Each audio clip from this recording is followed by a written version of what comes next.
Portugal was on the brink of disaster not too long ago, with debt crises and unemployment at all-time highs. In 2011, the country was forced to accept a bailout from the EU and the IMF, and its future looked uncertain at best. Citizens faced severe austerity, businesses were struggling, and the economy seemed stuck in a downward spiral. But today, it's a different story. Portugal is now one of Europe's fastest-growing economies, attracting businesses, tourists, and investors from every corner of the globe. You're probably wondering, how did this transformation happen? How did Portugal go from a struggling nation to an economic hotspot? The turnaround is so remarkable, so stick around as we break down the secrets behind Portugal's jaw-dropping economic revival, the decisions that turned things around, and why it's now the place to be in Europe. The struggle, crisis, and collapse. Did you know that Portugal once faced one of the worst financial crises in its history? In 2011, Portugal had to ask for a bailout from the European Union and the International Monetary Fund. The country was drowning in debt, and unemployment rates soared to over 17%. People were struggling to make ends meet. Businesses were closing, and the country seemed like it had nowhere to turn. But you might be wondering, how did things get this bad? Debt crisis and austerity measures. The government had no choice but to implement harsh austerity measures, slashing public services, raising taxes, and cutting wages.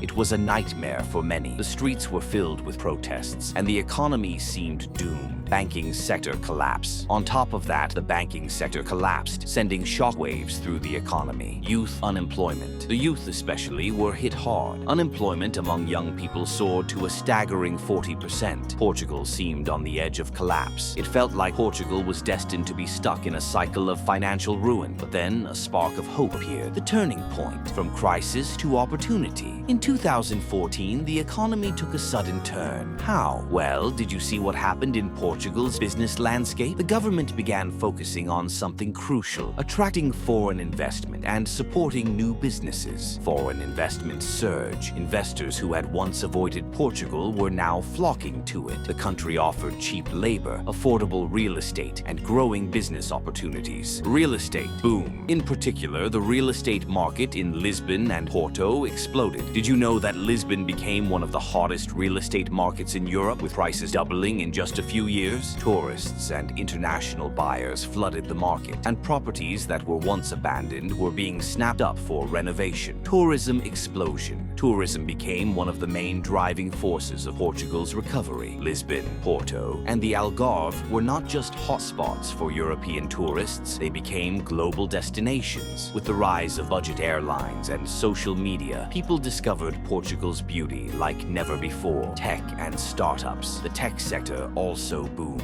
Did you know that Lisbon became a thriving startup hub, attracting entrepreneurs from all over the world? In 2019, Lisbon hosted the Web Summit, Europe's largest tech conference. And the result? Portugal is now one of Europe's fastest-growing tech hubs. But wait, here's the big twist. Portugal's recovery didn't just happen overnight. There were key factors that contributed to this shocking turnaround. Want to know what they were? Key strategies. What made the difference? You are looking for answers, right? What exactly did Portugal do to turn things around? Let's break it down. Economic reforms. The Portuguese government made several crucial reforms in the labor market and fiscal policies. They made it easier for companies to hire, lowering taxes for businesses and encouraging entrepreneurship. This created a welcoming environment for both local and foreign companies. Tax incentives. Portugal introduced programs like the non-habitual resident (NHR) tax regime, offering tax breaks to foreign retirees and professionals. This helped attract not just businesses, but also wealthy individuals looking to relocate to Portugal. European Union support. The EU provided financial support through various programs, but it wasn't just about the money. It was also about structural reforms, which improved Portugal's infrastructure and business climate, boosting exports. Portugal also invested heavily in exports. Did you know that Portugal's wine industry alone saw exports increase by 50% in the past decade? This has given a huge boost to the country's economy. In other words, words, Portugal didn't just rely on luck, it took strategic action. The government, businesses, and the people of Portugal worked together to turn the country's fortunes around. And now, Portugal is reaping the rewards of those decisions. The result, Portugal as an economic powerhouse. Here's the shocker. Portugal is not just surviving, it's thriving. How did this happen? Economic growth. In the past few years, Portugal has experienced consistent economic growth. The GDP growth rate hit 2.3% in 2019, and despite the pandemic, it's making a recovery faster than many other European nations. Portugal's economy is predicted to grow by 3.3% in 2024. Record low unemployment. Unemployment, which once hovered around 17%, is now at a historic low of around 6.5%. That's a massive improvement. Favorable business environment. Portugal has climbed the ranks in ease of doing business. Companies are now looking at Portugal as a gateway to not just European markets, but global markets, thanks to its strategic location and modern infrastructure. Investment in green economy. Portugal is also making strides in green energy and sustainability. It now produces nearly 60% of its energy from renewable sources. This has made it a leader in the renewable energy sector in Europe. If you want to dive deeper into Portugal's economic secrets, make sure to hit that subscribe button and turn on notifications. And if you've got questions or thoughts about Portugal's economic future, drop them in the comments below. Let's get the conversation started.